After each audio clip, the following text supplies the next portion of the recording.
Rat adalah perempuan ketiga yang disebutkan dalam silsilah Yesus Kristus. Baca Matius 1 ayat 5. Rat merupakan perempuan bangsa Moab yang menjadi menantu dari Naomi ketika keluarga Naomi pindah ke Moab untuk mengungsi karena adanya kelaparan di tanah Israel. Rat 1 ayat 1-4. Akhirnya suami dan kedua anak Naomi pun mati dan tinggallah Naomi beserta kedua menantunya, yaitu Orpa dan Rat, dan Naomi pun memutuskan untuk kembali ke tanah Yehuda. Naomi pun dengan halus meminta kedua menantunya untuk pulang ke rumah mereka. Singkat cerita, Orpa pun memutuskan untuk pulang ke rumah ibunya, tetapi Rat bersikeras untuk tetap mengikut Naomi. Apa yang kita lihat di sini adalah bagaimana sikap Rat yang setelah menikah dengan anak Naomi sudah menganggap bahwa ia sekarang telah menjadi bagian dari bangsa Israel. Berbeda dengan Orpa yang akhirnya kembali ke Moab, Rat justru mengambil sikap radikal dengan berkata, "Kemana engkau pergi, ke situ jugalah aku pergi, dan di mana engkau bermalam, di situ jugalah aku bermalam. Bangsa mula bangsaku dan Allah mula Allahku. Di mana engkau mati, aku pun mati di sana, dan di sanalah aku dikuburkan. Beginilah kiranya Tuhan menghukum aku, bahkan lebih lagi daripada itu, jikalau sesuatu apapun memisahkan aku dari engkau, selain daripada maut." Ayat 16-17.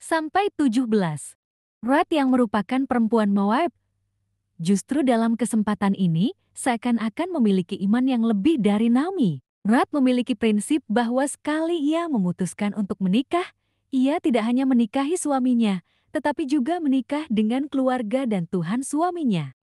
Apa yang dilakukan Rat tersebut ternyata berkenan di hati Allah. Rat adalah salah satu dari beberapa orang di luar bangsa Israel yang mendapat kesempatan untuk ikut ambil bagian menjadi bangsa pilihan Tuhan. Tentunya ada harga yang harus dibayar oleh Rat.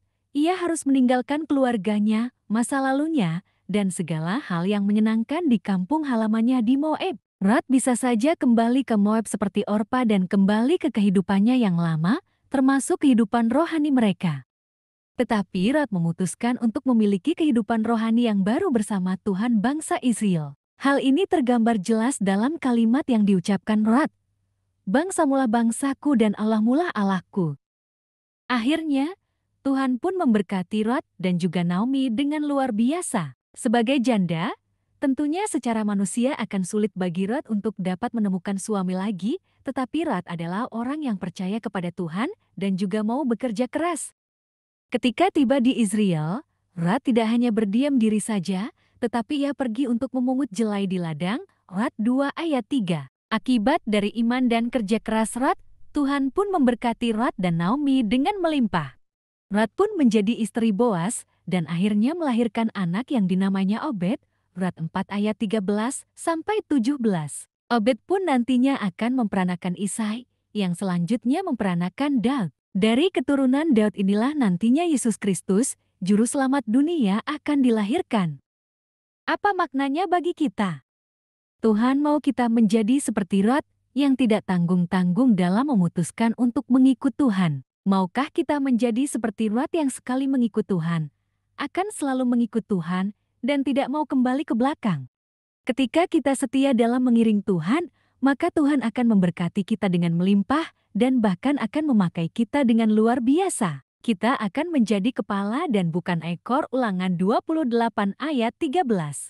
Kita akan diberkati dan bahkan akan menjadi berkat bagi orang lain. Sahabatku, kesetiaan memiliki arti berpegang teguh pada janji, pendirian, komitmen dan lain sebagainya. Bagaimanapun beratnya tugas yang harus dijalankannya, ia tetap melaksanakannya dan harus memenuhi setiap janji yang sudah diucapkan. Dalam kehidupan ini ada banyak tantangan dan hambatan yang sering kita jumpai. Terkadang ada hal-hal yang membuat kita merasa putus asa dan bahkan kita merasa tidak berdaya. Dalam situasi yang seperti ini, apa tindakan yang akan kita lakukan? Kita seakan-akan merasa jauh daripada Tuhan dan bahkan meninggalkan Tuhan ketika mendapat sebuah pergumulan. Tidak sedikit dari orang Kristen tidak lagi dapat menghayati imannya secara benar. Tugas utama seorang Kristen adalah mempraktekkan kehadiran Allah di tengah-tengah dunia ini melalui peristiwa sehari-hari yang dilalui setiap hari dalam kehidupan. Kasih adalah hal yang paling utama dalam hidup orang Kristen. Oleh karena itu, mari kita melihat kisah Rat yang mau memperlihatkan kepada kita suatu teladan yang patut kita contohi sebagai orang Kristen. Kalau kita melihat dari kisah Rat ini, dia adalah orang yang tidak mengenal Allah. Pengalaman Rat yang tinggal bersama Naomi selama 10 tahun membuat Rat jadi mengenal Allah sehingga bermuara pada kesetiaannya kepada Allah. Kita melihat iman dari Rat terbentuk melalui interaksinya dengan keluarga suaminya selama 10 tahun. Melihat iman dari Rat ini, penting bagi keluarga untuk menjadikan kisah ini sebagai dasar dalam pembentukan iman bagi kehidupan orang Kristen. Amin.